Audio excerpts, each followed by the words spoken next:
Good evening, everyone. We will call to order the regular meeting of the Select Board for Wednesday, January 14th. I don't have any announcements, but does anyone else have some? I have one announcement, sir. The Affordable Housing Trust is working on our new housing production plan. We anticipate having housing visioning sessions that will include residents and citizens of Lenox.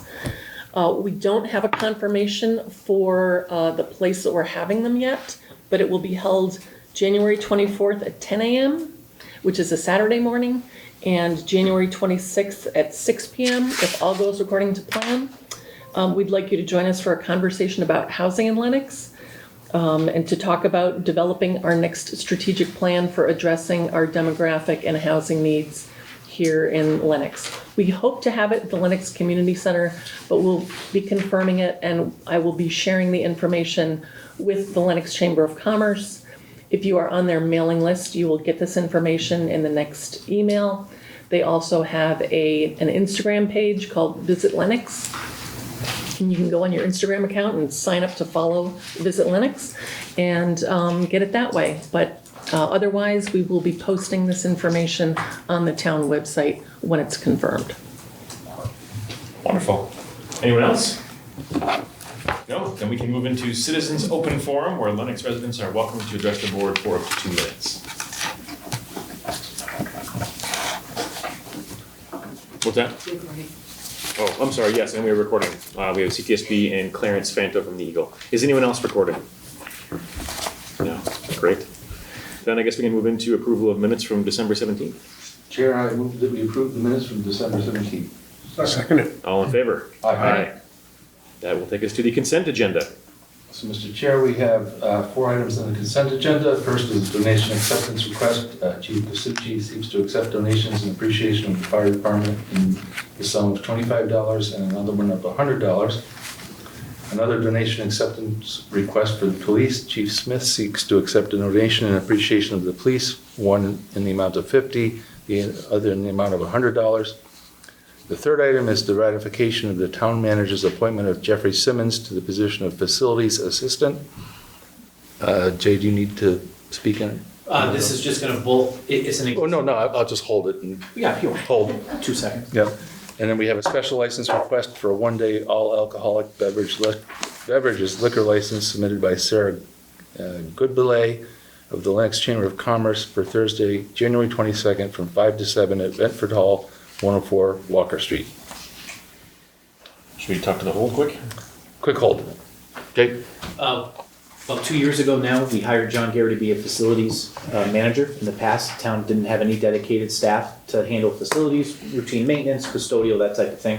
John Garrity's been working by himself, doing yeoman's work at that. We had a vacancy in the department, and we've now hired Jeff Simmons. Jeff has worked at St. Mary's Cemetery Parish down in Lee for quite some time. He's familiar with it, so we're going to bring Jeff on board. But rather than having the position assigned to a specific building as we've had in the past, Jeff will be the first facilities assistant that we have that will be all town-wide with John. So we'll bring that rank up to 2. There's no additional cost. We just shifted funds from the LCC, where the position had been previously assigned, to now the facilities department as well, in budgeted funds. So we welcome Jeff, and we're looking forward to just being able to keep ticking away at some small projects around, and we might be able to eliminate contract cleaning services if the new staff's able to handle it. Time will tell, but these are some of the ways we're trying to be more cost effective and get our budget tight. Excellent. It's a good addition. I mean, John has been great with the construction of the public safety complex. John gets called down there practically daily to assist entrance or, someone. So a lot of times he's not available to do some of the routine stuff. I mean, even salting the front steps and things like that. So it's good to have help for him townwide. So with that, I'll make a motion to accept the consent agenda. Second. All in favor? Aye. Which takes us to general business.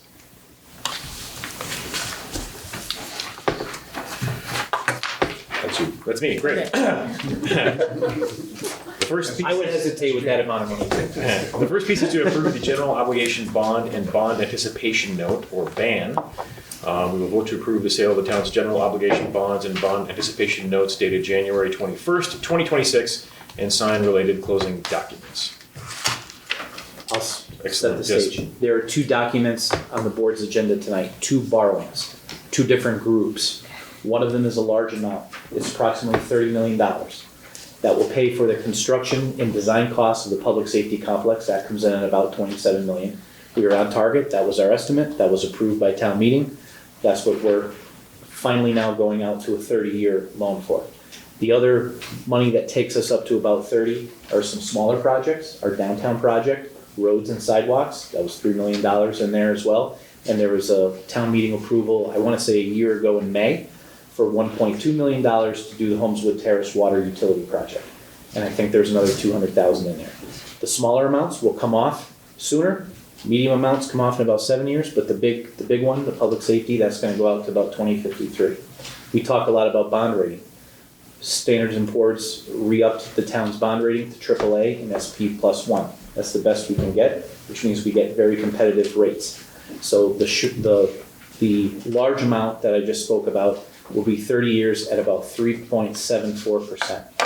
The second that you'll hear tonight is a smaller amount, $12 million. That's another round of $12 million for the wastewater treatment plant project. The grand total project is $45 million. $12 million of that is a grant. But we have to have the additional $35 million up front to do the first round of work up there. So we're borrowing that $35 million in what's called BANs, bond anticipation notes. Those are essentially construction loans to get us going on the project. We've incurred some costs. They're down there now. They're working. As the weather improves, they'll be down there more. That's borrowed for 1-year terms, just like we had done for public safety previously. 1-year terms, that's at 2.4%. So that's what's in front of the board tonight. The board has to approve that final borrowing and then send it off to the lawyers and send it off to the banks, and then those fiscal documents are sold in the market. And we've already had essentially a bidding war for those, and that's what determines the interest rate on those. I think that's the highest and easiest example I can give on them. Well, so I'll go backwards. For perspective, as we're working through the public safety project and borrowing money using bans short term, which had always been the intention, we were at one point in time, as folks familiar with borrowing know, about 5% or about 5%.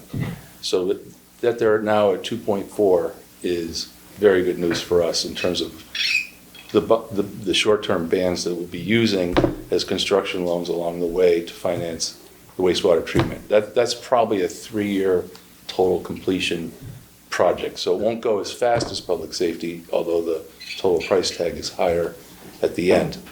But the rate environment has dramatically improved since this time last year and into the spring of last year when things really spiked. That hurt us for a while. But to that point, now we're retiring bans from public safety and doing the long-term permanent financing.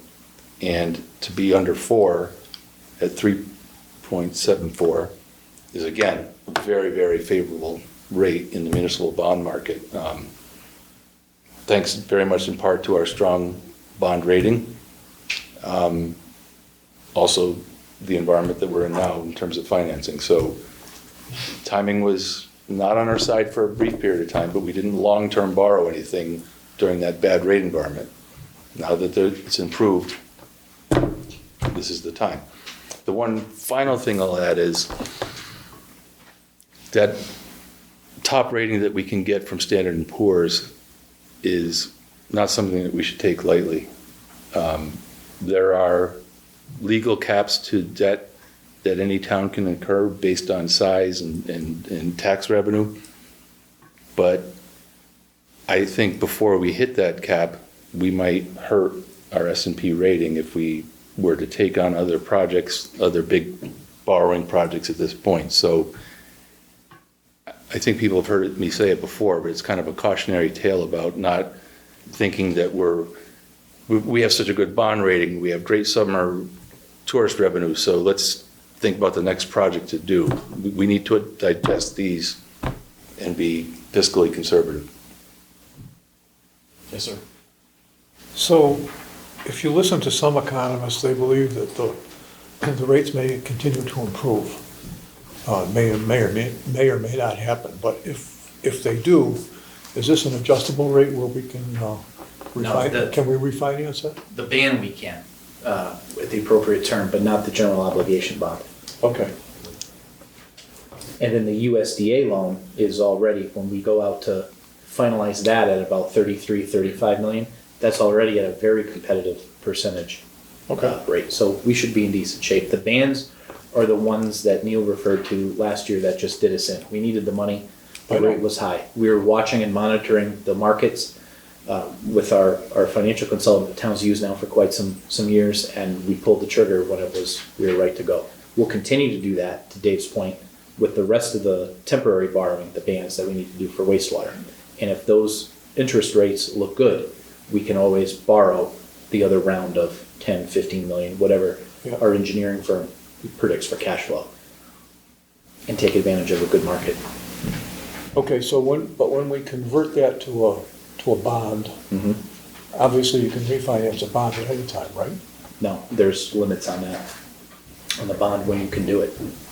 Because we did that with the school bonds years ago in the state. Do you remember that, Ed, when we did that?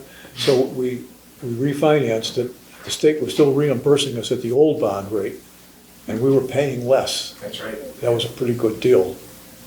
Yeah. Okay. Yeah, it's certainly a question we'll ask Unibank. It all depends on the program that the funds come from. Okay. I just want to add one thing to what Neil said. I think he ended up, what he talked about was very important for people to listen to. Is we borrowed a lot of money, obviously. We've gotten some real big projects out of the way. They're done, or we've borrowed the money for that, but in the future, we have a lot of money to pay back. So we have to be very careful about, we can't spend money the way, I don't want to say the way we spent money, but we have to be careful in the future. I think we all have to realize that money isn't a free thing. Strategic. Yeah. We have to be very strategic and tactical in what we decide to do and how we decide to do it. And that's okay. We didn't have that debt service for a while. Other towns do. The debt load that we have is not necessarily unorthodox for a town our size. But to Ed's point, Neil's point, others, we just have to be strategic with it as we go along. And that will eventually fall off. We have the notes that were discussed in Chris's time in 2022, and some of those techniques are still applicable, and we'll continue to watch that. That will still fall off over time and make room. And that's the time where we have to decide, do we replace that, or do we just let that retire out? And that's another reason why over the last several town meetings we've put finances away into debt stabilization funds so that we have a cushion. Yeah, we've tried to build that on a lot of things. Absolutely, yeah. absolutely. And I Fire think, trucks, bridges. we're really trying to be responsible so that, when funds are available, we set some aside and, hopefully all will continue to proceed as we hope it will. As we probably discussed towards the end of this meeting on that last topic, as everybody knows, our free cash number is mostly generated from excess revenue over money coming in beyond what we budgeted for lodging receipts. But we all know that although we have a great history so far with that in terms of performance, there are a variety of factors, pandemic, travel restrictions, etc., that could impact that. And we have to assess that, as well. It's nice to have when we have it, and it's in the bank per se, we can do something with it. But forecasting it and being able to rely on it, that's sometimes a magical act. I think we should continue that conservative approach started by Chris, which is to not over forecast it. I wasn't going to do this, Jay, but since you mentioned Chris, you're past your 1 year point, so. Thanks. So. I can no longer hide behind new guy. But when Chris saw these rates, he was thrilled. He thought, wow, okay, good job. This, and we're talking about a guy that borrowed for us for 10 years, so it's just an anecdote, but he was quite pleased. He sent me the heart emoji. That's nice. All right. Do we take a motion on that, or we? Yeah. Yes. You have to vote to approve the sale. You can give me motions, Deanna, so. You got it on Here we go. page 2, top. Okay, so, Mr. Chair, I move to approve the sale of the town's general obligations bonds and bond anticipation notes dated January 21st, 2026. Second. All in favor? Aye. Next up, we have a public hearing for an amendment to an annual all alcoholic inn holders license, a transfer from LH Manager Northeast LLC doing business as Lifehouse Berkshires to Housatonic Hotel F&B LLC doing business as Berkshire Untold. Change of manager to Jeffrey Borden for premises located at 194 Pittsfield Road, Lenox. Mr. Chair, I move to open the public hearing. Second. All in favor? Aye. Good evening, everyone. I'm Jeff Lynch. Hey, Jeff. I'm here on behalf of the applicant. With me is Jeff Borden, who is the proposed manager. So this property is 194 Pittsfield Road in Lenox. We are here to request permission to transfer the liquor license from the current licensee who operated with a lease agreement with the property owner. The property owner is Housatonic Hotel LLC. They've created a single-purpose entity called Housatonic Hotel F&B, standing for food and beverage, to hold the license. They then would like to hire Valor Management or VH Berkshire's LLC to operate under a management agreement. So this is where essentially the property owner is going to be the licensee, hiring a management company to come in and manage the food and beverage service. Jeff is an employee of the management company and also retained by the licensee for the purpose of being the liquor license manager. Jeff comes to this property with experience at Canyon Ranch and for inns here in Lenox, the Lenox Collection, which was a series of downtown B&Bs. He's successfully been able to manage those without incident. Of course, as you will have the information in front of you from his application, he has that experience. The financial conditions of the license and the management agreement are also available for your review. There's no other changes other than the additional change in the DBA. It was called Lifehouse. They're now operating under Berkshire Untold. So we are asking for essentially 4 votes today. One is to authorize the transfer of the liquor license. 2, to approve the management agreement. 3, to approve Jeff as the new liquor license manager. And then 4 is the DBA change from Lifehouse to Berkshire Untold. There's no change in operation in terms of hours or offerings at this facility. When it was permitted 4 or 5 years ago, there were a number of conditions relative to the entertainment offerings and the outdoor service space. None of that is changing. It's all been successfully implemented by the hotel and with nothing but positive feedback from their immediate neighbors. If there's any questions, we're certainly open to them. No, I agree with, there was a big brouhaha when it first came about, and it's worked out perfectly as far as I know about it. There's been no issues at all. Reading all the whole application over for me anyway, is very, very confusing and complicated. You have to, it makes sense. You have to really read it over. And thank God Deanna keeps a good eye on it, and ABCC keeps even a better eye on it. So that's our fail-safe right there. Okay. Yeah. Okay. Hopefully this covers the 4 requests. Mr. Chair, I move to approve the transfer from. I think first we have to close the public Yes. meeting. Sorry, I skipped that. I'll move to close public hearing. Sorry. All in favor? Aye. All right, let's try this again. I'll move to transfer from, no. Correctly, let me skip that part. So I'm going to move to approve the transfer from LH Manager Northeast LLC doing business as Lifehouse Berkshires to Housatonic Hotel Food and Beverage LLC doing business as Berkshire Untold, and the change of manager to Jeffrey Borden for the premises located at 194 Pittsfield Road, Lenox. Second. All in favor? Aye. Did that cover? That covers it. Great, Thank you very much. thank you. Good luck, Berkshire's Untold. Thank you. Glad to have you guys on our Route 7 and 20 in our commercial district, and we wish you all the best. Just need a stoplight. That would be an accident. You never know. Deanna, is this continuous? It's Current. Thank you. their abutter notifications went out one day later than they would have liked. They want to make sure all of them were received, so they asked if we could continue. Okay, so I'm not gonna go there. So The public hearing. it does need to be opened so that you can continue the Okay. hearing. I would just add, these poor folks have to give abutters notices, and because of where the property is located, they have high occupancy, 2 high occupancy facilities near them. They actually have to give, They will have a third if they have any amendments in the future. They have a lot of people to notify.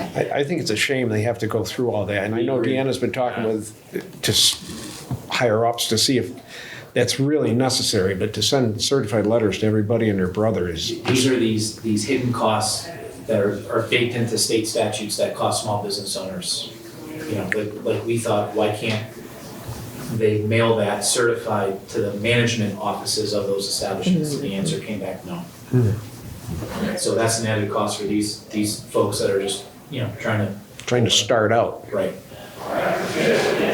So we need to have open a public hearing for a new annual all-alcoholic restaurant license, Poshan Provisions LLC, doing business as Indra, Sophia Kristinat, manager, for premises located at 242 Pittsfield Road, Lenox. I will move to open the public hearing.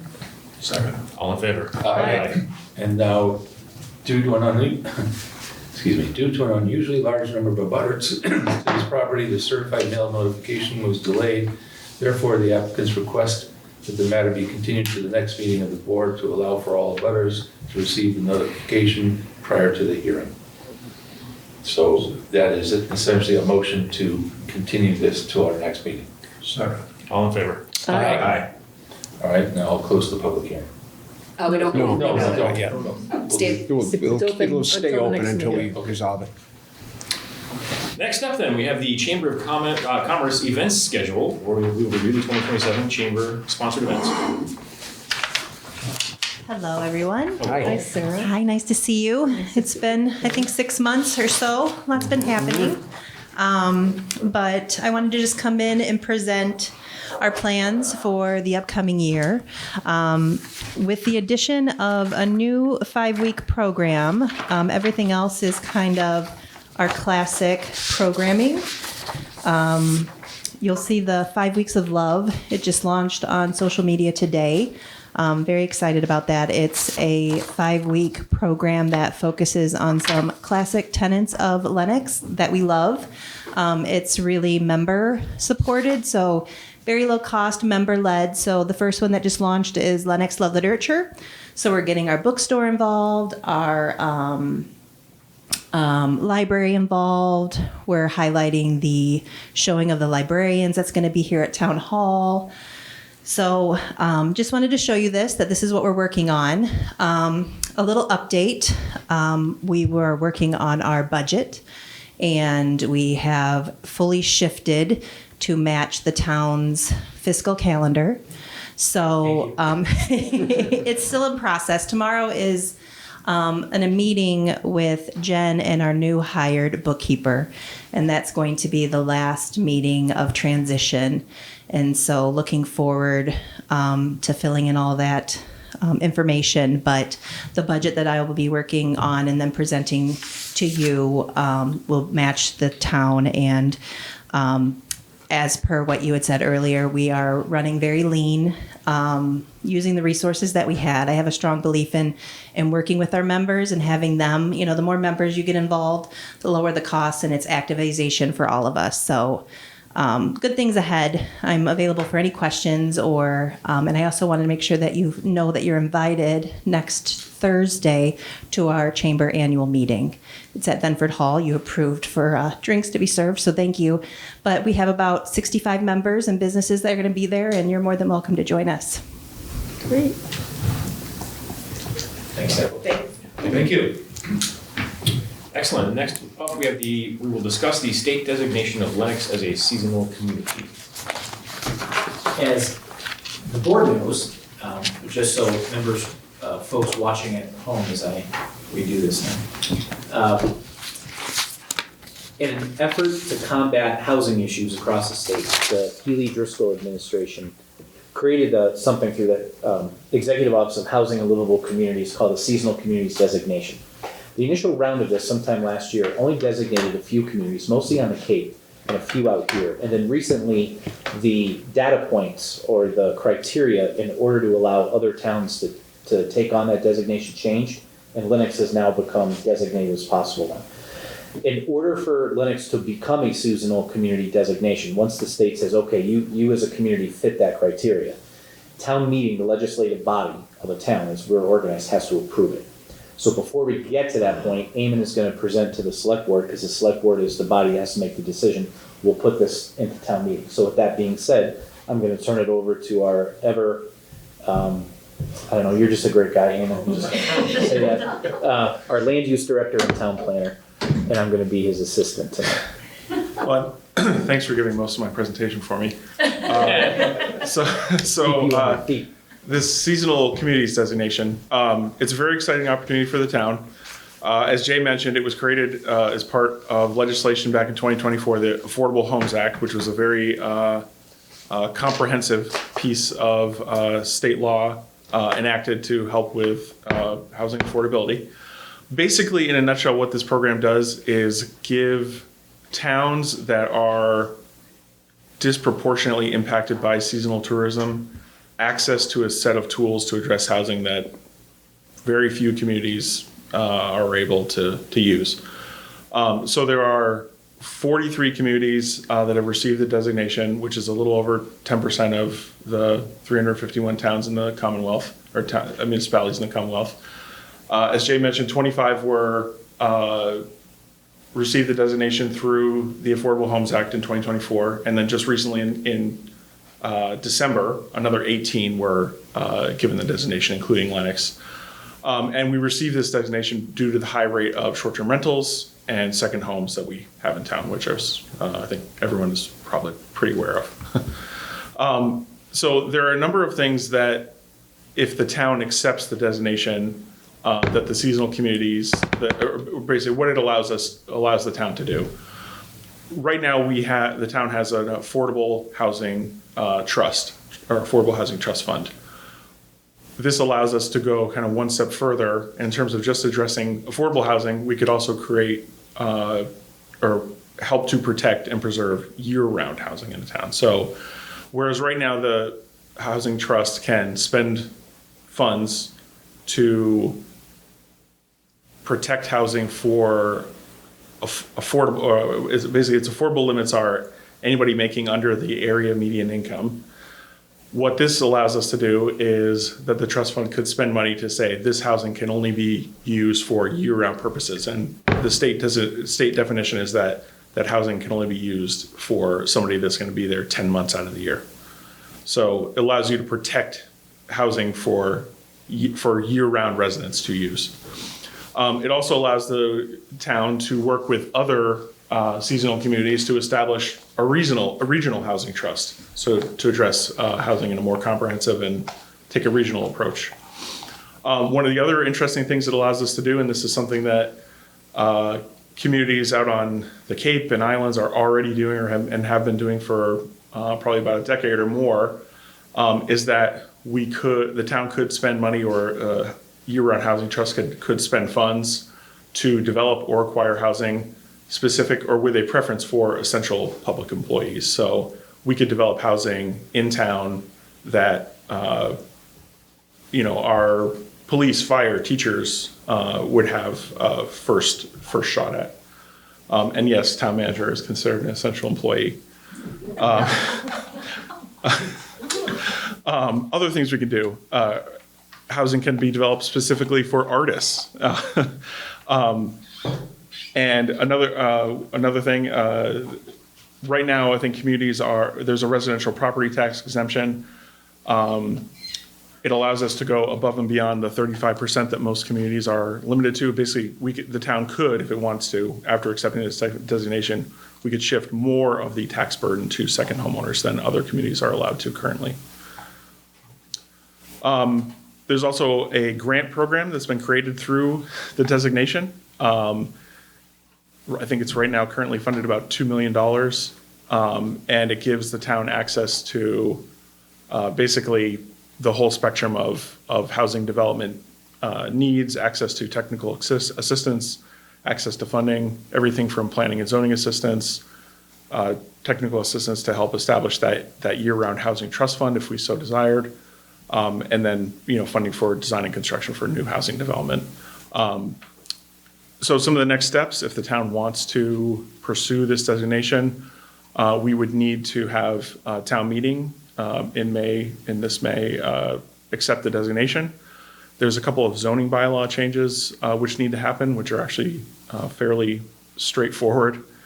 We would need to allow tiny homes in all residential, single-family residential zones, and we also need to allow for the development of undersized lots. So a lot that's basically too small within the zoning district, we have to allow a path forward for someone to build a house there. Even if it's, under our, right now, most of our single-family residential zone is 1 acre zoning, so you need a minimum of 1 acre to develop a house. If there were a lot that were below that size, it would give somebody a path forward through zoning to put a house there. A few of or what I would be looking for tonight from the board, if we want to pursue this, we would need a motion to move that acceptance of the designation to the annual town meeting. And then also mention, I've been working with Williamstown and Lee. They are interested in submitting a DLTA application to the Regional Planning Commission to help start the process to amend our zoning and start to look at the changes that need to happen there so that we can accept the designation. And I'm happy to answer any questions or discuss any of this further. So on your undersized lots that you're talking about, if they're not served with sewer and water, they need a septic and a well, can you still build on them if they're undersized? No, I think we would be allowed to limit it to only areas that are served by sewer and water. So if there was an area, if there were a lot that's too small, but it's, would need a septic system there, we could say you couldn't build there. Who's we? Through a zoning change. Yeah. So in the past, I've raised my hand for some of these programs, and then down the road, we find out there's some disadvantages to some of them. Do you see any disadvantages to this plan? I don't really see many downsides to it. And, I mentioned that we can revoke, if we accept the designation, it could be revoked by town meeting at any time. And also, accepting the designation also doesn't put any of these changes in place. We still have a lot of hard work to do to update our rules. But no, I don't see many downsides. Okay. Like I said in the beginning, it's about access to a set of tools that nobody else has. So I see that as positive. Can I have one more thing? Go ahead, yeah. So when we became a green community, and I was in favor of it for sure, it added 15 to 20% onto construction costs.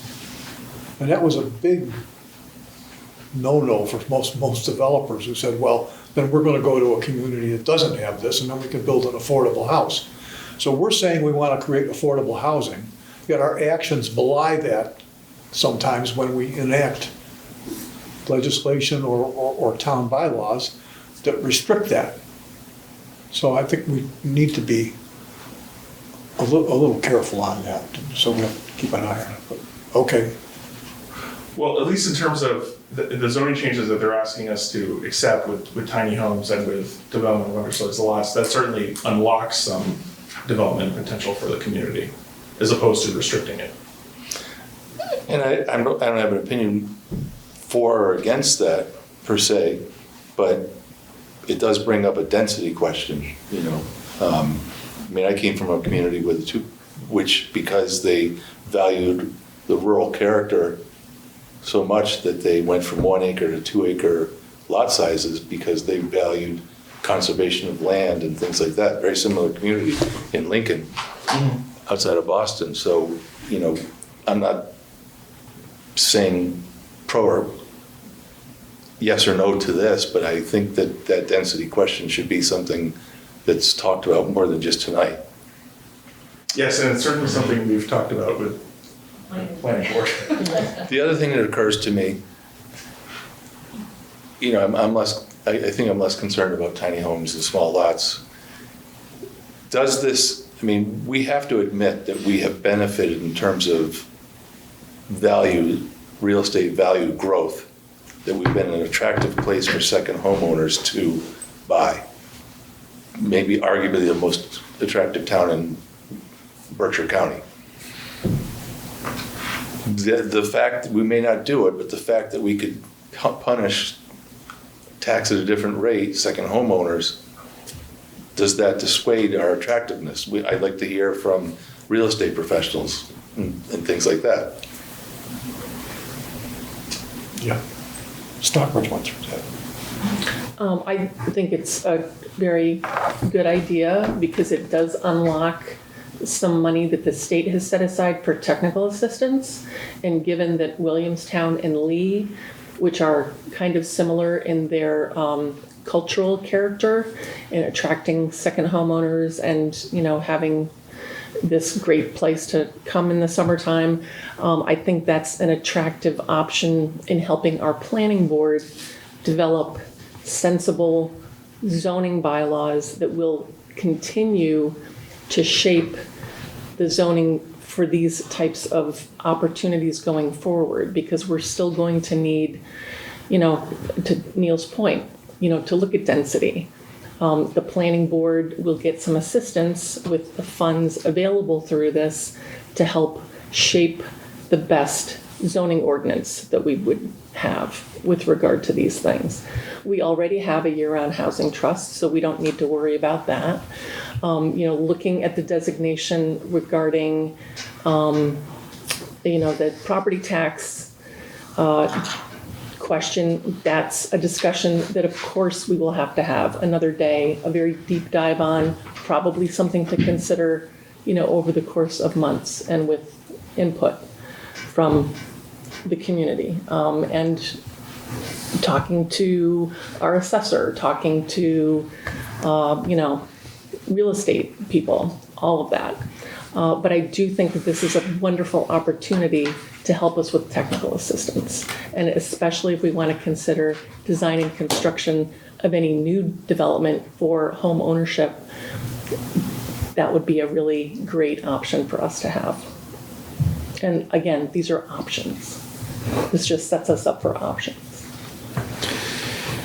I think I have to understand this a lot more before I'm completely in favor of it. I don't want to say don't do it at town meeting, but I'm kind of in agreement with Dave. All these great programs that are going to save the world that come down the pike, we get them and they aren't so good after all. So I'm getting a little, I'd like to look at things a little more carefully than we have in the past.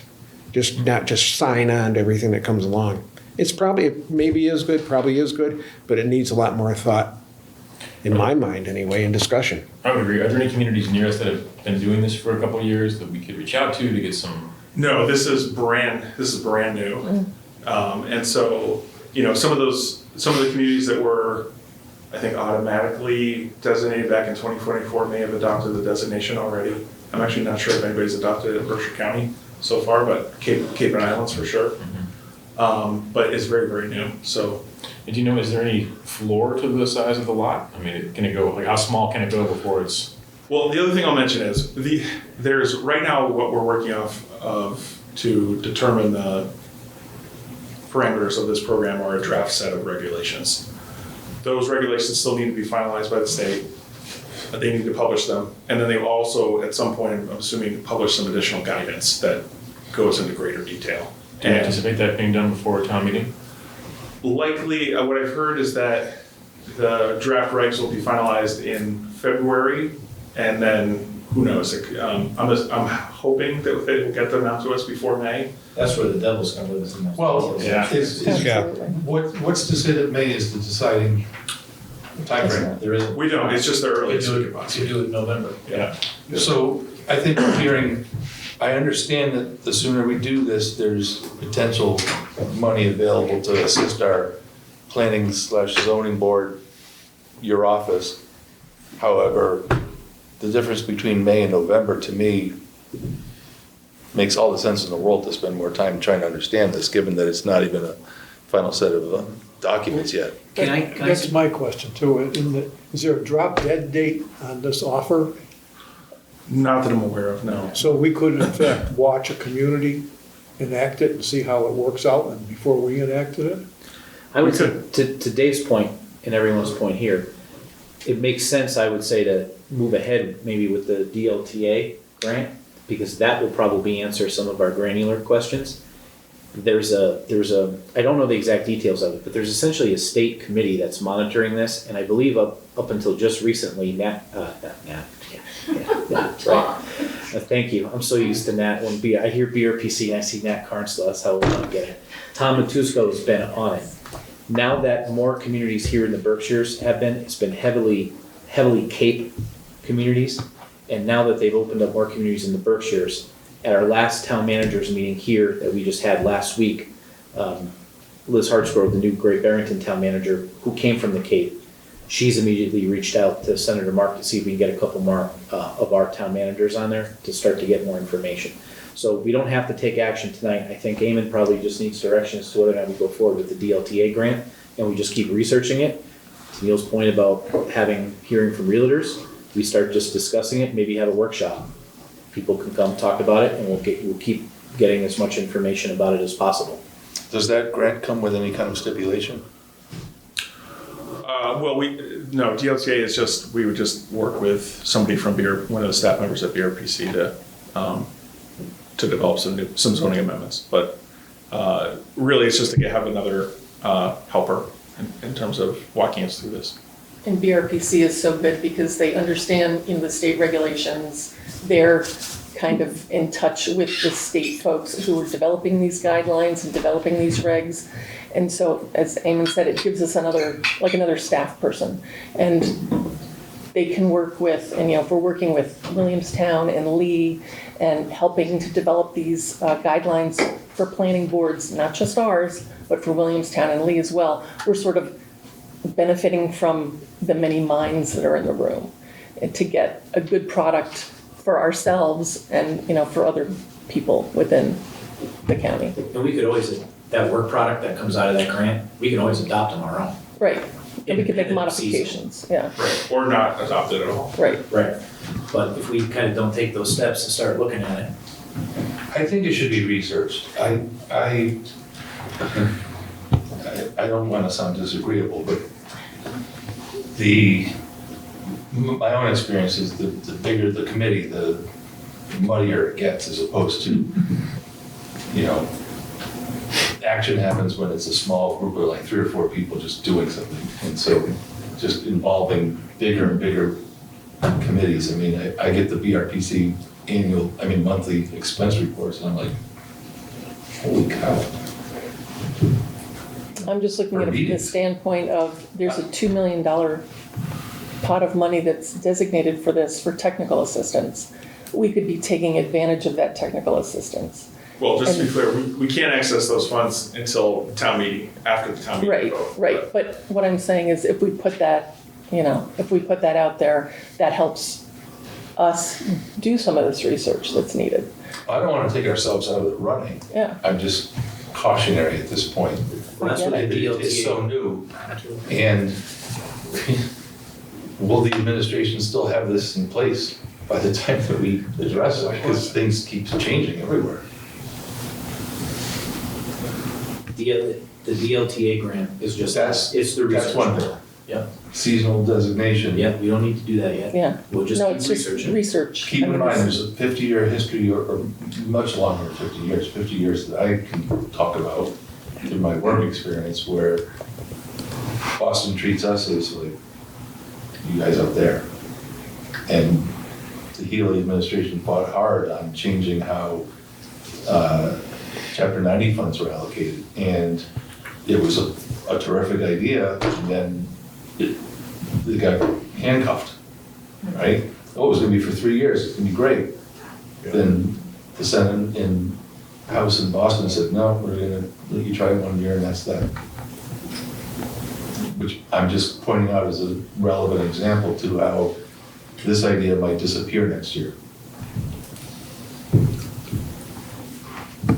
I still think that to authorize an application to develop some information about the types of zoning amendments that we could pursue, we're not marrying ourselves to doing any of these zoning amendments. We're getting ourselves in line to help receive funds so that we can do the research.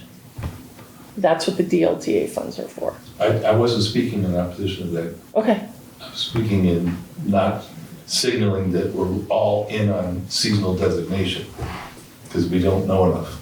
that's fine. But then I think that at least moving forward with the DLTA application would be a help. And we can talk about the seasonal communities designation maybe at the second town meeting, at the special town meeting later in the year, once we know a little bit more. Or we can even revisit it in 18 months. Getting all the information we can get can't hurt us. Right. We're not signing up for anything, Right. so. Yeah. It's a grant. We are. It's a grant. It's getting us in line for more information. I don't think we have to. No, I don't think so, Dave. Eamon, his counterpart in Williamstown, his counterpart in Lee can apply for that grant. I don't even think you need our permission to apply for that grant. Well, it helps. It's a policy decision. This is the policy setting body, so that's why Eamon and I said, let's get guidance from the board. He and I did not assume that there would be a vote tonight, but we've got to start talking about it and researching it. And then because this is so hot, it's a hot municipal topic, Williamstown and Lee reached out. That in and of itself is great that other communities are reaching out to Lenox and say, do you want to join us on this? Because to Neil's point, Boston, there's 7 million people in the Commonwealth. We have 150,000 all the way out here in Berkshire County. And of Lenox, we're only 5,500 of that, give or take, until, James Taylor comes to town. So it multiplies our voice on this type of Right, stuff as right. well. What I'll say is I fully support you working with Lee and Williamstown on that grant. I don't know that we need to make a motion to approve it. We'll sign it at the next meeting if there's a signature required for BRPC or whoever. I agree. One more caution, and this is my last on this subject, is that the fact that in my career, both as in private business, public business, no such thing as free money. There's always a hook or a catch somewhere. And I think that we need to identify what that could possibly be before we said, yeah, give us some money. So maybe just a little bit more research would satisfy my curiosity. Yes, we'll know a lot more once we get, once the regulations are finalized and once we get more state guidance. And I'll start- So I can report back then. And I'll start monitoring what's happening with the other town managers on that BRPC-led committee as well. And we'll just keep, the board's interested, we hear you, we'll keep monitoring it, and when we get enough data, we'll be able to make a decision, but we can do a workshop, we can keep coming ahead.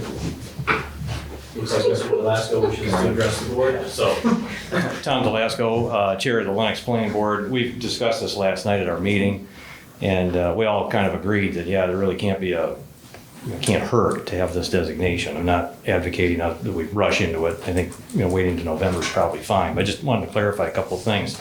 There's a nice summary of the seasonal communities designation on the mass.gov website. I think if you go to, I just Googled it, seasonal communities designation in Massachusetts, the site comes right up. There's a nice little overview of it. There's really only two things that communities are required to do, and that's adopt bylaws permitting the use of undersized lots and in the construction of tiny houses. So right now, our zoning bylaw doesn't restrict. We have no minimum gross gross square footage requirements, no minimum in the town. So if somebody came in and wanted to, and bought a plot of land in the R1A, if it was 1 acre or more, they could put a 400 square foot tiny home on it. There's nothing now in town that prevents that. But additional zoning bylaws specifically focused on tiny houses would be, of course, we'd want to take a look at. And also allowing tiny houses, more than one tiny home on a single lot. So if you had a 1 acre lot, you could potentially put 2 or maybe 3, we'd obviously have to take a look at that. So all the other things with the property tax shift, the year-round housing occupancy restrictions, preference to housing for, public employees, all of that is, it's optional stuff. And it unlocks some of this potential grant money. But there's really only 2 things that we're required to do. And one of them is kind of there already because our bylaw doesn't restrict it. So that's all. Thank you, Tom. Yeah, I think that's all part of the research that I think we're all in agreement that let's go for the working with Lee and Williamstown. And there's just more that we want to understand about this. Kate McNulty Vaughn, Affordable Housing Trust.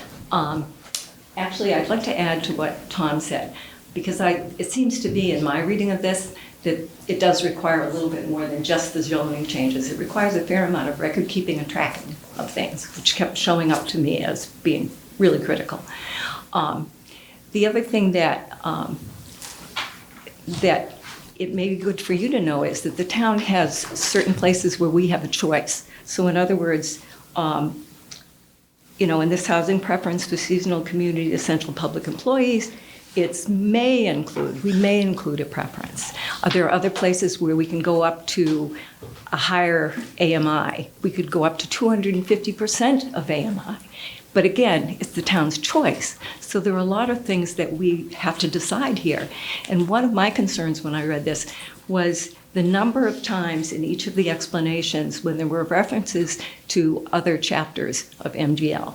So in other words, you can do this, but you can't violate state and federal fair housing laws, then those include blah, blah, blah. And also, often other state chapters are mentioned here, MGL, that I don't even know what they're talking about.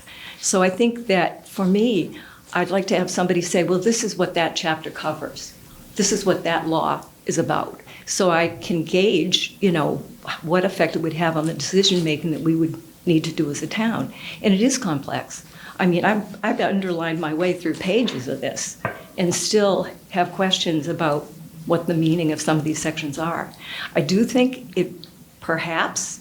I believe that it probably does benefit the town because we do need to think about ways that we can encourage affordability here. We don't want to be simply a town of second homeowners. We want to be a real town with real families and real kids in the school. And right now, housing is just wildly unaffordable for a lot of people. So I think that this is an attempt to work on that issue. And yes, we love our nature and our open space. And we've got to figure out how we do some of these things and not feel like we're losing the town that we all love. All right. I think that one pretty thoroughly. So we'll move on to the short-term rental registration fees. Amy's back up again. Batting second. Make him earn his salary. So I think you all should have a handout that, for looking at this short-term rental registration fee discussion. So just as a reminder, back in November, town meeting vote approved a new general bylaw related to short-term rentals. As part of that new bylaw or updated bylaw, it allows the select board to establish an annual registration fee. And I'd like to start the discussion on whether we want to pursue that or not. We did some research into what other communities in the Berkshires are charging. There are about nine communities in the Berkshires so far that have established a registration fee. It's between, I think, $75 and $200. The average fee is about $175. And what I included in your handout is a little table that just projects out based on a potential registration fee, the number of short-term rentals that we have in town, which is about 175 based on DOR's data, what the projected fee to Lenox would be. Right now, we are spending about $10,000 a year for the Deckard software that we use for short-term rental monitoring. So a fee of $75 would more than cover our current costs for that software. Also mentioned, the building department now has, through this new updates to the state building code, are required to inspect most short-term rentals on a yearly basis. They charge $100 for those inspections, but it's a big requirement, monitoring several hundred of these rentals throughout the shared building department area. So there are some increased costs there. Anyway, so I just wanted to start this conversation and see if the town would like, or see if the select board would like to pursue establishing the fee. Also mention, we did put most of our Deckard, we're getting our Deckard software up and running. We put it on hold to focus on getting the bylaw passed, but we're now working with them again to get things going. And I'm hopeful that by, say, March or so, we will have the system up and running. It'll allow folks to register online. And so we need an answer on the fee before we finalize everything. Well, I think clearly when we agreed with the revision of the bylaws, that it was anticipated that there'd be a fee. We're not debating yes or no on a fee. We're not debating that. Picking a fee. Right. Well, my question about a fee would be, we can't do a fee just to have a fee. It's got to cover some costs. So if the building inspector is going to do a inspection, they're going to pay for it. How about the health department if they have to do anything, or is it things we have to do, staff work around town hall? I mean, what's that number? What's that cost us? That's the $9,000 to $10,000 that the software costs us annually to. Yeah, so we kind of go from there, what our costs are, and recoup it. So at the $75 number, we do recoup it. Yes. However, we think that, or you've identified, you think there's about 175 short-term rentals, but that's not the number that have sort of self-announced and said, hey, I'm here, I'm a short-term rental. That's probably under 100. Right, that's under 100. So one of the advantages, again, of using this Deckard platform is that it will, basically it finds the addresses of all these short-term rentals that are out there. And so through that, we can do a mailing to everyone that's out there that we think has a short-term rental. We can send them a letter that basically says, please register with the town. Here's the link to the website, and yes, you'll have to pay. No, I get that. I was less interested in the gotcha aspect than if the fee's 75 based on 175 to cover your $10,000. Or 100, right. It is. I would say that maybe the fee should be higher than $75. Absolutely. 100 or 150. If only 9 of 34 towns in the Berkshires have a fee, but Well, especially considering we have building inspectors going out and inspecting these on an annual basis. So we have staff costs that are part of our building department, and we share a building department with 4 other municipalities. I don't know how many people are on board right now. I would anticipate 4 or 5, but that's a lot of people. And if we're one community with 175 STRs, and Great Barrington has 200, and Egremont has 50, and you add in those 9 communities, that's a lot of inspections on an annual basis. That's the biggest impact. Right. So the inspection time. So I'm thinking. Well, the inspector is getting paid to do that. So it's over and above what the fee is going to be. True. However, because they're doing these now annually, and basically the Airbnb, these people are charging $400 a night for one night on Airbnb. No, we're not. people are. I have been through Airbnb today, and many of them over the course of the summer Sure, there's something, Lenox, of course. are charging. I'm sorry to interrupt. That's quite all right, but they're charging, 400, 350, blah, blah, blah. So I think that a $200 fee once a year, when they have up to 110 nights through a special permit, at least in Lenox, I think $200 is reasonable considering the staff time that's involved. One other data point I'll mention that I didn't make it on your handout. Decker did tell us that basically the average nightly rental for a short-term rental in Lenox is about $400. I want to distinguish between the fact that building inspections are already charging a fee and that we're recouping costs for this new software in our time in terms of managing who will now be registered. That's fair. Yeah. And I think that so that's, I know it's two different fees, but I think it's fair. I think that's what we anticipated. I think 75 is too low. I wouldn't suggest 200. I was gonna personally say, how about 150, but. I think 150 is good. Do we need to make a decision tonight? It would be prudent. Well, we want to get it I going. don't Yeah. need Need it before March. Need it soon, fairly Yeah. soon, but not tonight. I'd like to think about it. Yeah, if you can do a little research, get us a real number of what it's, I know it's hard to do that, but get us a Well, good number of what it's costing us to do what we have to do. Well, that's the thing. It's going to be difficult to estimate the number of hours that folks at town hall are going to have to spend kind of managing all this. Yeah. But I can do. I'll try to put something together. Well, software costs $9,500 a year. We know that. And then Eamon and his staff are certainly going to spend time. It costs money to work through the software and reach out to the SDRs. So what I would like to see is a list of the costs that we need to cover, which is obviously the software, and as you correctly pointed out, staff time.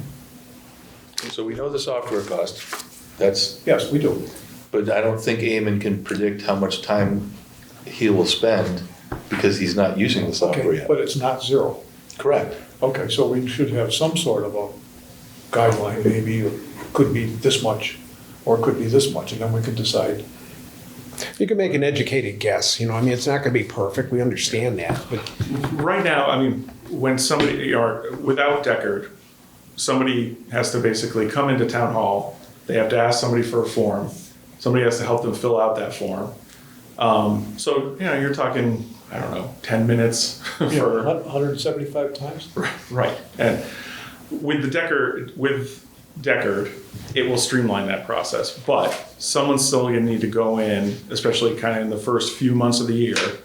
And every time somebody submits a registration, or once a batch of registrations come in, someone's going to need to go on to Deckard and basically verify all that information and say, hit accept and say, yes, this one is good to go. And I can't provide an accurate estimate for how much time that's going to take, but probably a few days, a month, I would guess. Keep in mind, they're not incremental costs. No. They are costs, I understand. unlike the building, right, building inspection. Eamon's departments, they're employees. And we're not saying that once we do this, Eamon's gonna work overtime 3 nights a week, and cost us extra money. So, I think a fee is appropriate, but trying to so carefully align it with how much man-hours are used in your department seems difficult. Yes. yeah. But we gotta come up with a number. Yeah. It's as simple as that, I mean, it's not gonna be perfect. Also, too, once we get through this first year, I can track. We can try to Then track. you'll as know many- better, yeah. We can track it. Track hours, get a better estimate. This fee is not locked in once it's set. It can be changed at any time by the select board. So I will also just add, we're not receiving much income at all through any of the registration process. And we've been talking about Deckard's rentalscape since probably February of last year, along with a lot of discussions with the building department. Like, we've already invested quite a bit of staff time, in it. The program, the software program will streamline most of the administrative process. I think Eamon accurately does that, but short-term rentals are not, like, it's been quite a bit of discussion, with staff and how do we manage it and how do we make sure we're tracking it and staying consistent with the law is. So, we've already invested a lot. Well, why don't we just, it sounds like 150 is a reasonable number. Why don't we say 150? If it's next year, if we're making way too much money, we can lower it. Then he can track it and we'll have an idea what to do. Sounds good. Or if he tracks and we're losing money, we can adjust it. If you can do it every year, we do it every year. We gotta start somewhere. I think that's reasonable, and I threw that number out, having looked at the 9 towns that range from $75 to $250 and thought the middle approximately seems reasonable, and it certainly. I'll make a motion, we charge $150. I'll second that. All in favor? Aye. Wonderful. Moving on to the fiscal year 2027 town budget outlook. Over to our town manager for that. Thank you. We're gonna move through this. It is definitely budget season for sure, and we just wanted to do a very high-level budget overview presentation tonight to let everybody know what's coming this year. Again, this is very high level. We don't have, as I always say to Clarence, if you're looking for dollars or percents, don't have a lot, but we're just gonna go through the process and what to expect for this year. Building the budget, what are we doing? Department heads were asked to submit the fiscal 27 request back in December, most complied. The budget review with department heads is ongoing right now. We're about maybe 2/3 of the way through, I would say, meeting with the individual department heads. What are we asking the department heads to do? How are we looking at these individual budget departments? We're approaching it through a level service approach. As Ed and I chatted this week, that's not a term that's foreign to anybody. That's a budget model. You could level fund it. We're not at that point. We're certainly capable of level funding something if it needs to be, if the historical actions on that line item dictate it, we can. But we're reviewing the programs and the services at each department level. What are we currently providing? And we're adjusting the costs for providing that same level of service in the next fiscal year. Now, with that being said, some costs may increase, but also some may decrease from the current year. So it's not just an increase. We're looking at it and saying maybe we can decrease it because it doesn't cost as much as we thought. So as we go through with the departments, we're identifying any savings, we're identifying any cost efficiencies within the department. And we've been running pretty lean historically, but there's always ways to look at doing something new. We analyzed 3 years worth of actual data on for each line item in each department budget. And we also look at how is that line item performing year to date. So then we take that and we adjust the line item close to historical actuals by first moving the funds from a historically underspent line item first before adding. So if we see that this line item over the last 3 years is $10,000 over what we budgeted, then we know we should probably add $10,000 to it. But is there another line item in the same department budget that's underperforming in the sense that there's $10,000 in there? And we move it first before adding. We also assess current staffing levels and assess any vacant positions. For example, we had one vacant position that I wasn't aware of that was in the wastewater department, and our conversation today resulted in that elimination from the budget. Doesn't always mean we won't have to, DEP or EPA says, but I'm just giving you examples and public examples of how we're approaching the budget. And I can tell you that we're pretty well right staffed at this point in time. So that's our approach. That's where we're at process-wise. What's our budget impacts? Same old song that we've heard before. And Lenox isn't the only one playing it. There's other towns are going to play it too, and you're going to read about it. Cost of health insurance. That's probably the biggest driver this year. We're planning for a 20% increase on that. Dollars and cents wise for the town, that means it's $128,000 added to our budget. Just keep your fingers crossed. There's some signals coming from Berkshire Health Group that it may not be, And we've budgeted 18% in our budget models. So we're covered right now in terms of, planning for it. Let's hope it's less.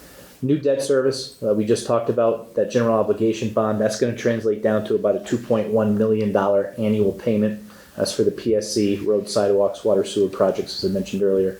And then that ban, that wastewater treatment plant construction, that payment is a $500,000, payment that we have to do next January. And then at that point, we reassess, to Dave's point earlier, do we just pay that down? Do we go out and get another ban at a lower rate? What do? We assess it. But at a minimum, that $12 million cost us $500,000. And last year's budget had multiple payments, which made it confusing for Ann and I, but we got through it because we had multiple bans open, wastewater, public safety. That general obligation bond cleans our books up tremendously, and we can have a much cleaner conversation about what that service looks like this year. Other budget takeaways I just wanted to share. Cost of living increases are now stabilized and consistent. The board had asked me to look at what's our COLAs, what are our CBAs, are we treating employees the correct, consistently and fairly.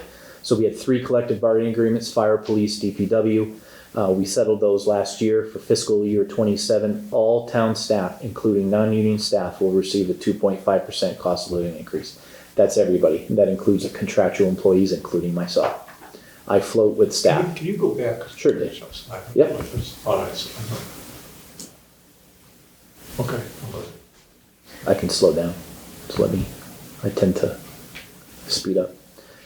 So we had talked once about, how do we stabilize those costs and how do we treat everybody equally? So 2.5% across, that's police, fire. Now, if someone's gonna go up a step, because they've been here longer for longevity in those CBAs, that's it. But that's a normal process, we can budget for it. Whereas last year, we were worried about, we had to put a lot of money in that comp reserve, which is a great, technique to have because we have a question mark. We're trying to eliminate those question marks. That's the COLA, yeah.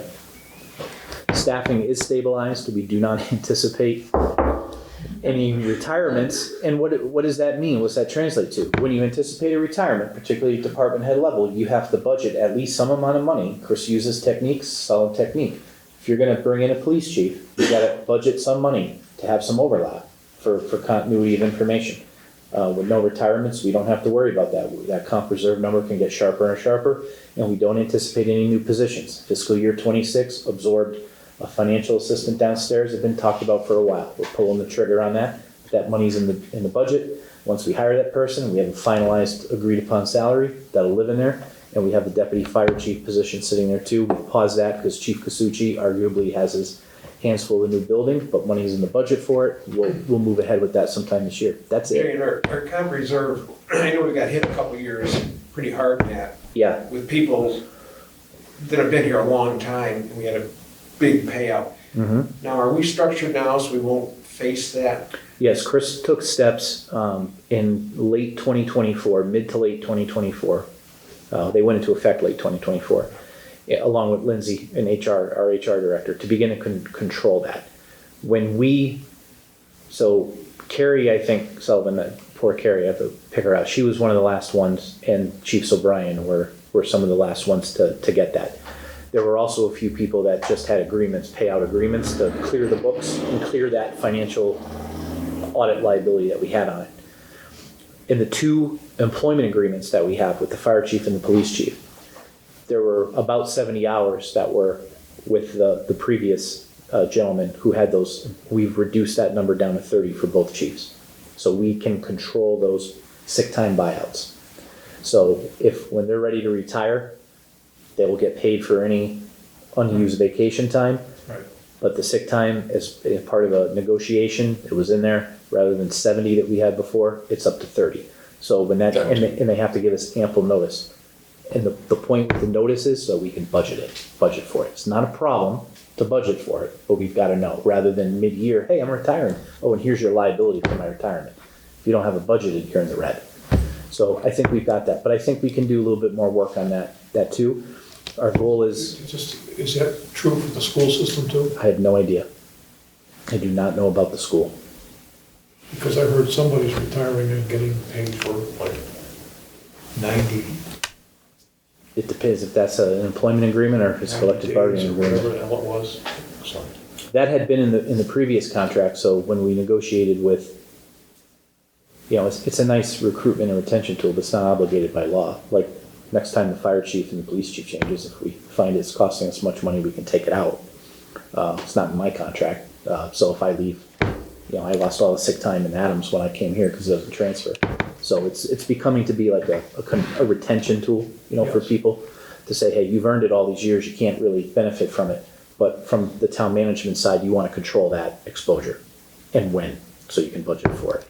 But it's both equal in both chiefs. And then that Chris updated the personnel rules and regulations again, sometimes in 2024. It's a great policy manual, but one of the things, I know that there's some stuff missing in it. We're going to take it, send it to our labor attorney and have them look at it and just run it through and make sure we have everything in there that we need to have in there, and make sure a lot of the stuff is standardized with the collective bargaining agreements. Again, to that point, we're treating everybody the same way. If you're in a collective bargaining agreement, you're going to be treated as closely as you can if you are not, and vice versa. So that's just some steps, Ed, to those kind of like housekeeping and watching that. But work was done and we'll continue to do that. Most service contracts are set. What do I mean by that? Yep. Back to you, Dave. Chris and I wrestled with this when he was working on that policy that went into effect in 2024. Because you asked about school. Yes. And Jay doesn't have that answer, but school employees are town employees, which is a issue that Chris wrestled with previous administrators. The relationship between Jay and the school superintendent now is, I would say, phenomenally better than some of those rocky years. So I think we can try to codify, this approach. We can try to promote that they take the same approach, so there's not those monster retirement liabilities. But as of now, we're not in charge of those negotiations, nor do we negotiate during those negotiations. So we don't have a lever. You could say that about 98% of what happens in Massachusetts school departments and districts. Yep. Very little leverage on this side of the house. Right. But that doesn't mean we can't have a conversation about it and align it as a, select board and school committee can certainly get together and say, this is what we like to do and this is why. Because even on that side of the budget, you'll hear, my talking with Orrin and Chairman Cass and Dr. Collins so far, almost identical language to us. I can't tell you what their increase is going to be. Melissa's still working on it, but biggest drivers, same as us, plus the debt service. Are they contributing to OPEB? No, I think OPEB is just, is the town, is us. It's just what we appropriate. Mm-hmm. Yep. Because years ago, We're we communicating on that, negotiated a yeah. deal where they did in fact contribute to OPEB. Mm-hmm. That was probably 5 superintendents ago. And even if they did, there would be a line item in their budget of which would just be raised anyway. It's the same. What I struggle with is when I start to begin to think like that, like what is, like we were having a conversation earlier this week about Pencroft Consultant that was helping us out. Like at the end of the day, it's the same pot. Mm-hmm. It's just how it's allocated and accounted for. Okay. More than anything. And if it was a district, say it was a regional school district, then Lenox would be responsible only for the number of employees only for however the district formula would be drafted. So, it's 30% of Lenox, then it would be maybe 30% of the OPEB liability. And we'll be talking about OPEB, too. We reduced it quite a bit last year simply to just give us breathing room in the budget because of so much. But, you read that Standard & Poor's assessment, they mention it, they talk about it, we got 8 million plus. So this year, Ann and I even, talked today, like, what's our number? What's our good number? They look at it. But to Ed's point earlier, we never had these huge expenses before, so that's how Chris was able to, and the town was able to get that number up. It was the right thing to do at the time. Now, where are we at? What's our liability on it? One of my previous town accountants, OPEB, teapot in the ocean. But, we're gonna keep contributing to it, just at what level and through what mechanism. Any other questions on? Well, given the cost of health insurance, we've got to continue to Well, one of the other good techniques too, and we're going far greater detail, but it's good questions. Berkshire County Retirement Board, they're awfully close to being fully funded. They're at about 100% fully funded for this year. They're gonna go one more year and reach 110%. When that happens, you no longer have the retirement contribution. So that gives us a line item to say, how do we reallocate that? And what could be done is we just take that and put it in OPEB. Yep. With zero impact to the budget. Yep. Or we split that up a And little they bit are almost at 100%. Yeah. this year. Yes. That would be wise, because although we always wrestle with, OPEB's this out there thing, and we've outperformed pretty much anyone in Berkshire County in terms of our funding it so far, it also is the one area, there's not too many areas where we can sit or park money that earn as well as the OPEB fund. It's one of the higher performing funds. If you can recall, Chris used to say, there's rules against making money on your cash. Arbitrage. It's part of it. And the thing with OPEB too is, one, you can't touch it. Like if we, like a 401k, at some point you decide, I don't need it just yet, I can borrow against it. If we could borrow against OPEB, can't, which is why you just gotta be, cautious in doing it. Lenox has been lucky that we've had the cash capacity, to do it. But that doesn't mean every year we don't take a look and should it be at the top of the list, should it be in the middle of the list or the bottom of the list? Because really at the end of the day, it's one of those costs that we have, to Neil's point, being esoteric. The taxpayer out there, a resident walking down the sidewalk, is looking at the cracks in the sidewalk, looking at the street. Is it plowed? Is it? They're not worried about, hey, what's our OPEB contribution here? Us dorks, municipal geeks, us here, we do. But it hits the taxpayer. I think OPEB is important from the standpoint of it is a component of the S&P rating. It is. And I wouldn't turn our back on it while we're still in the borrowing environment. There's no reason to, Right. really. We should. Yeah, as long as, we want to maintain, even if we're not going to borrow for a couple of years, we want to do our best to maintain that rating. Oh. Chris and the town worked very hard to get it there, and we're not going to let that drop. So no new positions, knock on wood, we're pretty well staffed. Most service contracts are set. So last year, in addition to the 3 collective bargaining agreements, we bulked up again all of our electricity. We got a decent rate, so we either pay that lesser rate than market rate, or we pay the aggregated rate, whichever one's lower. We did natural gas as well, so we don't have any, at least through yet, there may be some, at least with the departments that we've met so far, we don't have any. Our sludge removal contract is in place, normal year-over-year contractual increases, so we know what they are, we can budget them. We're doing a lot of housekeeping. We're reorganizing the budget. We're looking at it through a new lens, new town manager, new town accountant, essentially. What are we doing well? What improvements can we make to it? We're trying to keep it simple so it's understandable. I'm not going to use the T word, the buzzword, the Scotch transparent tape that everybody likes to use around here. We are transparent. You just got to ask us the right question. But if somebody wants to look at a budget sheet and say, hey, what's the LCC cost to operate, as a town enterprise? We should be able to have most of those costs on that budget department sheet. It says, here's our staff, here's what those costs are, here's the operating costs.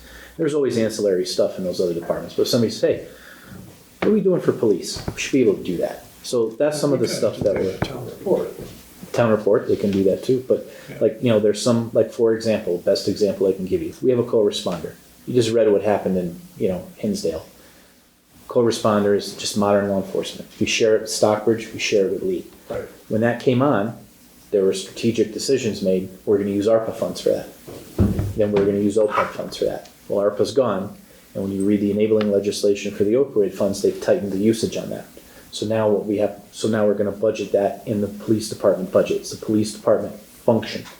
Now, the good news is that we'll budget Lenox's share, which is somewhere in the 50,000s, which, considering having a co-responder when you need one, not bad. But there's a grant out there that the 3 towns will apply for. If we get that, our cost is 11,000. But to illustrate the decisions that we have to make during the budget process are, do we roll that dice and only budget 11, and then lo and behold, a federal funding source that the state might use to pay it dries up because someone in DC had a bad day? 2, the state might change their mind, just like we talked about with seasonal. So we're going to put the full amount in there so that if any of that happens, we can cover it. If we don't use it, we don't use it. Guess where it Free goes? cash. Thank you, Dave. You got it. Yep. Tactical investments in people, equipment, and assets.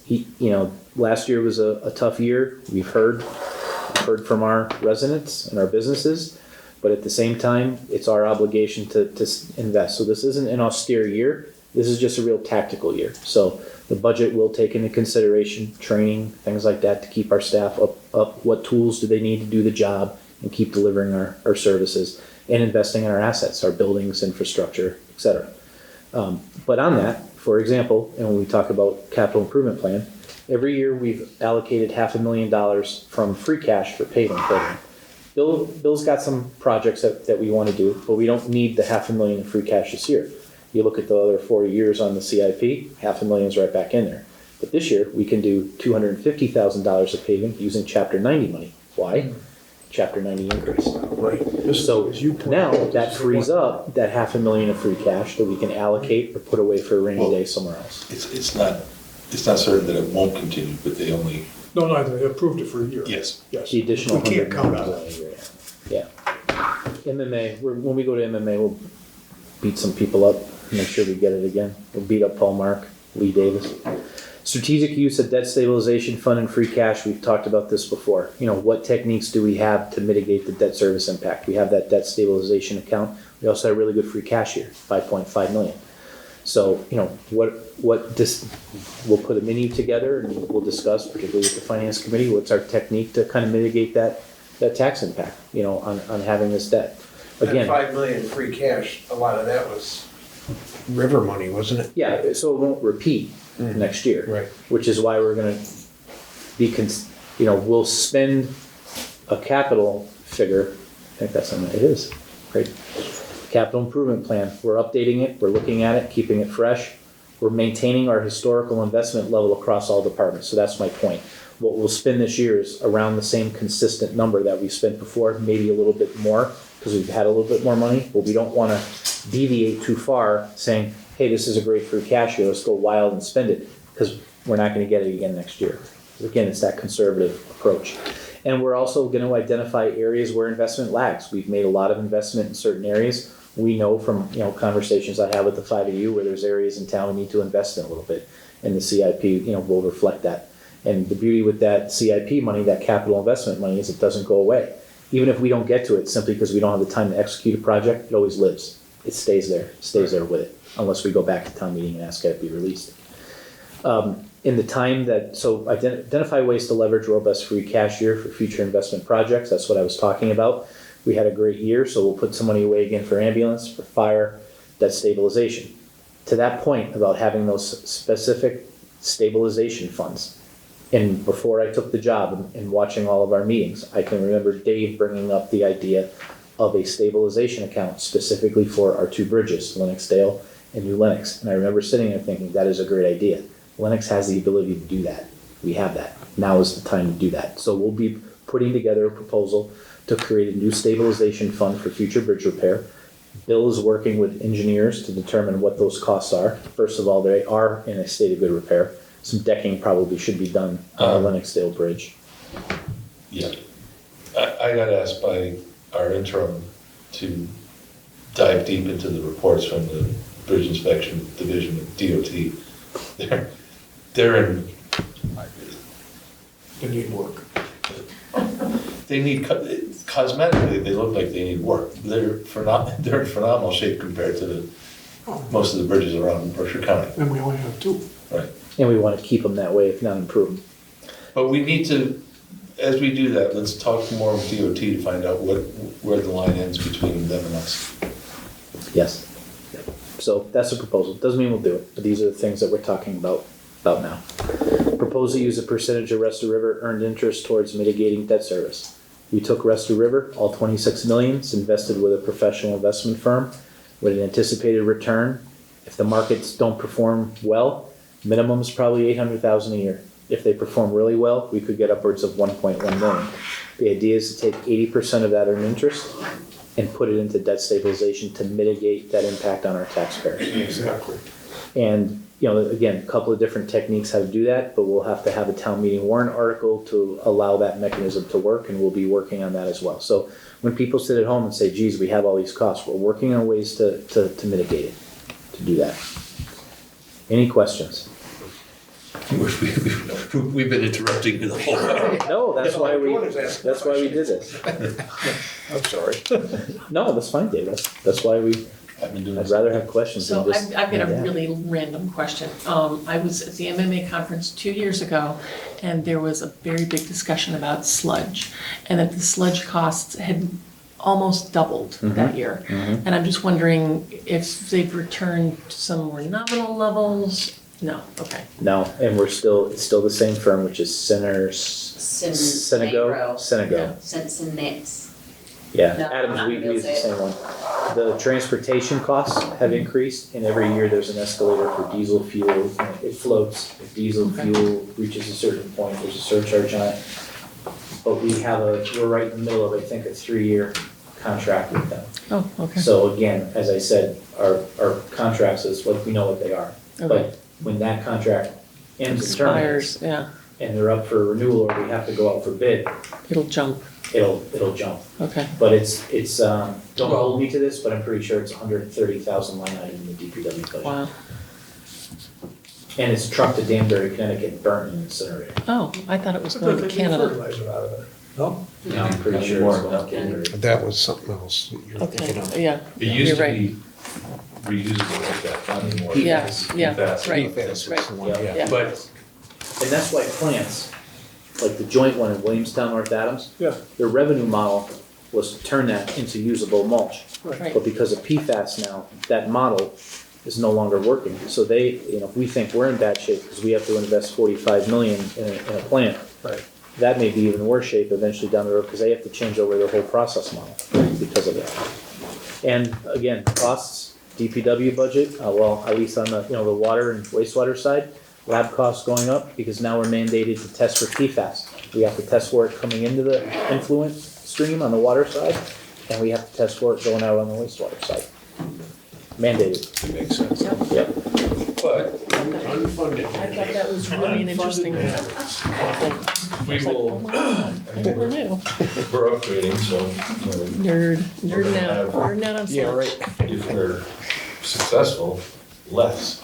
It'll be expensive to get rid of, but we'll have less. Not if we keep adding all these little houses. Isn't that the truth? On that note, our next meeting will be January 28th. Make a motion to adjourn. Second. All in favor? Aye. Aye.